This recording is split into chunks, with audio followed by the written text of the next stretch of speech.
You've probably heard the story about world hunger your whole life, right? The simple one, there just isn't enough food to feed everyone.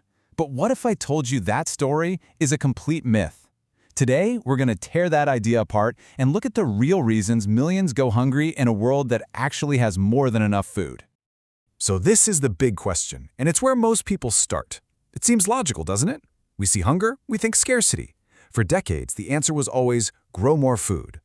But here's the thing. The data tells a totally different story. Get a load of this number, 10 billion. That's how many people our planet is already producing enough food for, right now. And with the world's population sitting just under 8 billion, well, you do the math. We're not facing a shortfall, we're sitting on a massive surplus. So that forces a much tougher question.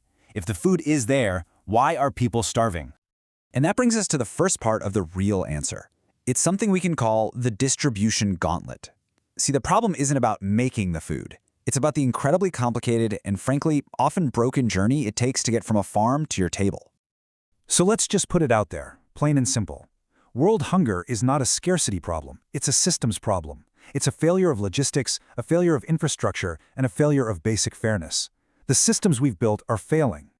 Let's break down what those physical hurdles actually look like. Just picture a truck filled with fresh vegetables, stuck on a road that's been completely washed out, or a silo of grain just rotting because there's no proper way to store it.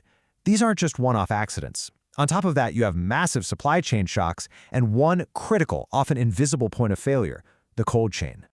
And this is so important, the cold chain. We're talking about all the food that needs to stay refrigerated, all our most nutritious stuff, like fruits, vegetables, dairy, and meat.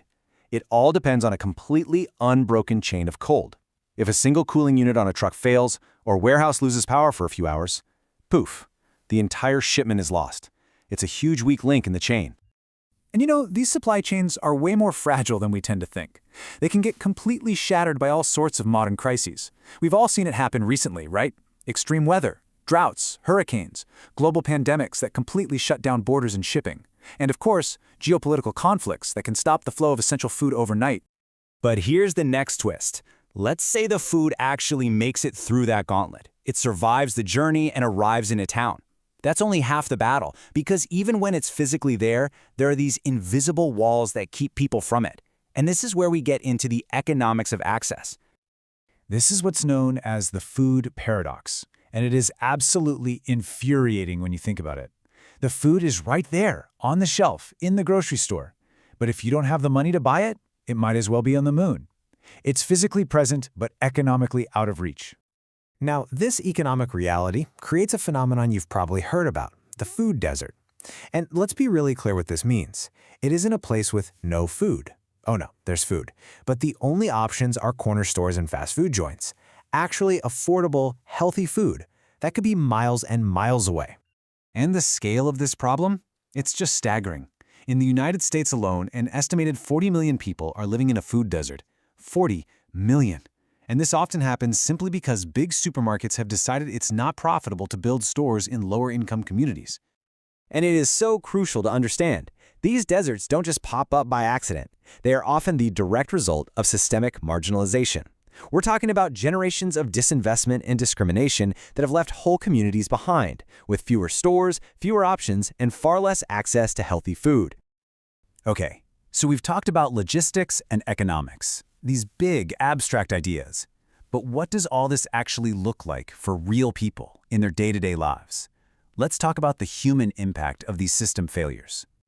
This chart really lays out the massive disparity. If you live in a city, the grocery store might be, on average, a mile away. But for someone in a rural area, that trip could easily be 10 miles. Now just think about that.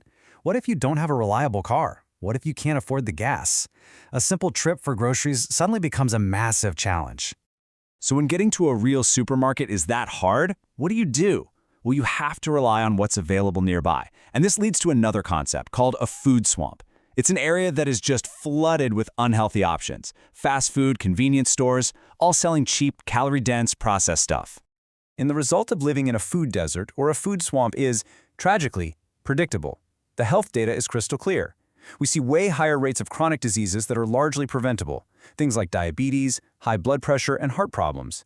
And this is not a failure of individual choice. It's the direct outcome of a failed food environment. So why does getting this right matter so much? Why is it so important to understand the real problem?